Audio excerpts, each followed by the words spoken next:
Hello lovely people, and welcome to another episode of Book Chat, the regular but not monthly roundup of what I've been reading recently. Sophie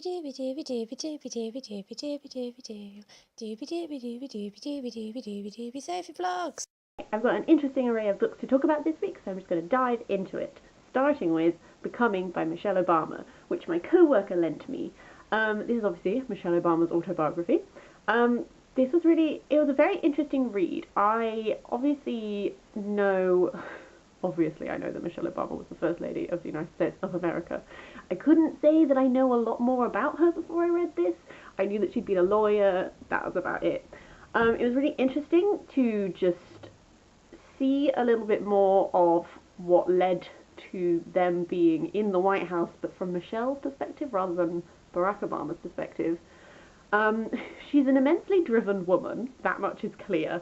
I'm very much impressed by all that she herself has managed to achieve, from like this high-flying law career to then deciding to step down but then be involved in all these non-profit organisations and stuff like that. So like, I feel like I've got a much better understanding of who Michelle Obama is outside of her role of just First Lady. I feel like it was very effective at portraying to you what drives her and why she has such a strong drive in life. I think they're very much the definition of a power couple. But yes, so if you're someone who is interested in politics, I think there is enough of the political side in this that you'd still find it interesting. If you're someone who's not interested in politics but is just interested in Michelle Obama, I would also say that there is enough of just like her voice and her life as well.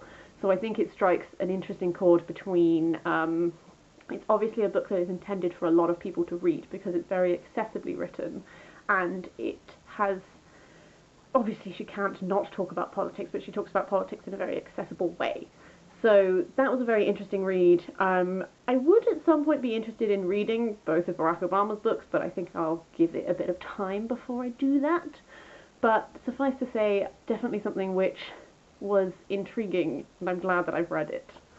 Another book that has been lent to me by my co-workers, we're having a little book swap at the moment, is Neil Gaiman's Norse Mythology. This has been on my radar for a while because I'm a really big Neil Gaiman fan. This is just his interpretations and retellings of a lot of Norse mythology. A lot of this sourced from like the Poetic Edda and the Prose Edda and stuff like that, which I have dipped in and out of, but have in my to-read pile to read properly someday. Neil Gaiman is a wonderful storyteller. He is excellent at crafting stories, and very specifically like is someone who is concerned with like the method of storytelling and the role of storytellers and stuff like this. So it was interesting to, a lot of these tales are tales which I'm familiar with because I'm into mythology. Norse mythology is not like my immediate first call, like Greek mythology would be the one where like my heart lies, but Norse mythology is very interesting. So whilst I did know a lot of these stories already, Neil Gaiman as a storyteller is wonderful, so it didn't feel repetitive, it didn't feel boring. He has a nice mix of telling you the myths, but with a little bit of humour and stuff there, because mythology is not always the most serious thing. You know, like ridiculous things happen sometimes, and there's like a self-awareness to the writing which I enjoyed. But yeah, this is what I've been meaning to read for a while, and I'm really glad I did. And it's made me want to go back to the source material and essentially dig out my copy of the Poetic Edda, dig out some of these more like Norse sagas and stuff like that, and sort of dive into those. Continuing on a mythology theme, I also read Legendary Ladies, 50 Goddesses to Empower and Inspire You by Shen. This was a Christmas present. It's very gorgeous. It is essentially beautiful, bear with, it's beautiful paintings on one side and then a sort of little potted history of a goddess. So it's split into different sections, mainly done by theme, so like power, love, protection, stuff like that. And it covers, one thing I liked is that this covers quite a vast array of mythologies, because there are the obvious mythologies like Greek and Norse and stuff like that, but this had a broader reach than it could have done, and I really enjoyed that because it meant that there were things that if you're someone who is interested in mythology, there's new things to discover here, and if you're someone who's entirely new to mythology, then there was just, again, lots to discover. The artwork is beautiful. Each page is like, there's around about 2 paragraphs of information on the person. I probably would have liked a bit more text because, as we've already established, into mythology, so the more information the better. But as this is meant to be an introduction and that sort of thing, I can see why she's kept it quite concise. But on the whole, beautiful artwork. Really, really loved that. And it's sort of a nice jumping off point for then doing some further exploration of your own, if that's what you fancy doing. Following on from that is some poetry. I read The Book of Love, which is Rumi Poems, which are translated by Coleman Banks.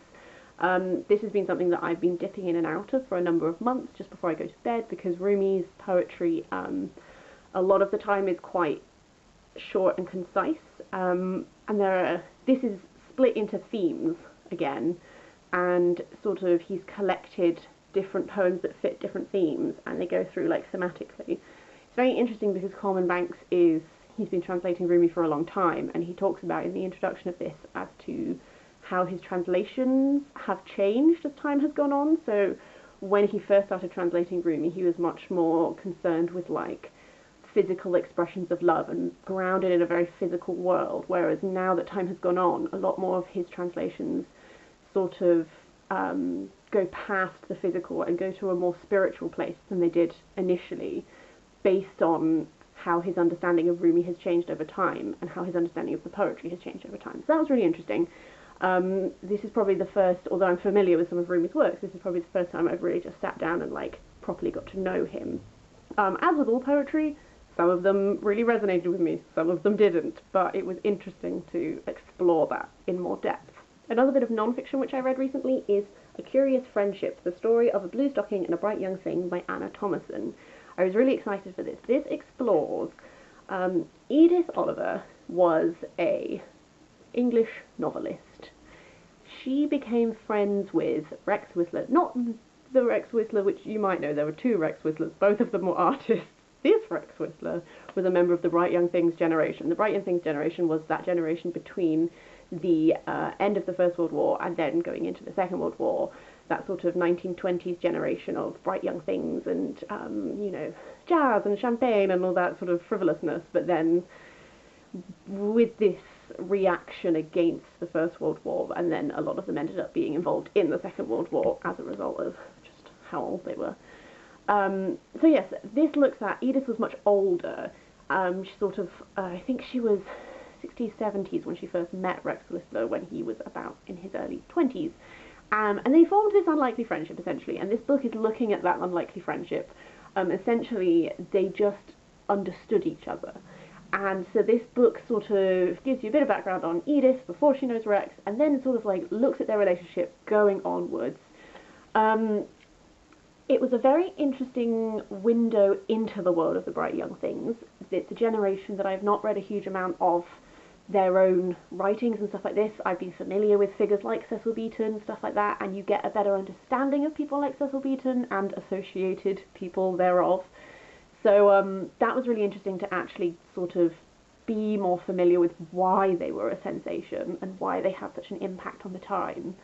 It was also interesting to look at Edith's creative writing process when it comes to her works are all rooted in a real love of Wiltshire and stuff like that. So that was an interesting process, and then to also understand the process of Rex's painting more.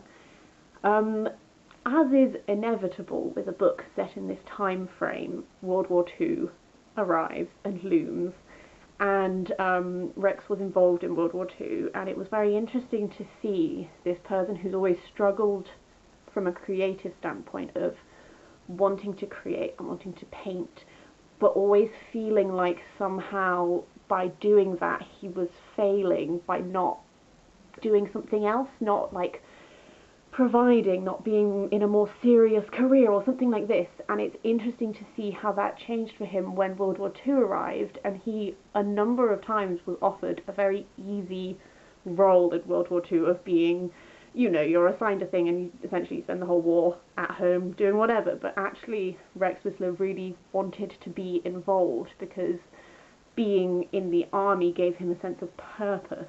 And it was very interesting that this guy who was very troubled for a lot of his time in trying to balance this fight within himself between what he should be doing, suddenly this, what is essentially a very hard time for a lot of people and a horrible thing, gave him purpose and gave him meaning.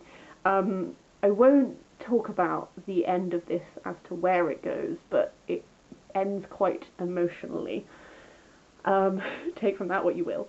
But essentially, an unlikely friendship, which was very interesting to explore, this look at creative process and at what being a creative person means throughout the entirety of the Bright Young Thing generation.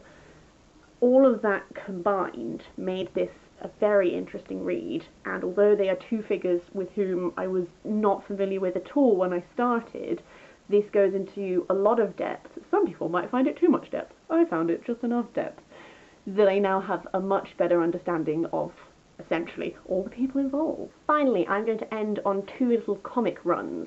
The first one is Nancy Drew, which is issues 1 to 5 by Kelly Thompson, Jen St-Onge, I don't know how to say that, Fiona Farrell and Ariana Maher. This is like a revisiting of Nancy Drew, but positioning her in our time.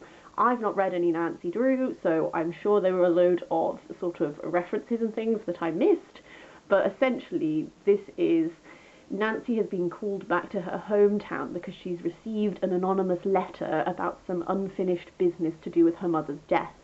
Coming back means getting back in contact with all of the extended crew, who I'm sure are from the original book series, and having to open up old mystery to see what's going on, essentially. This was good. It kept me on my toes. There was a nice amount of suspense.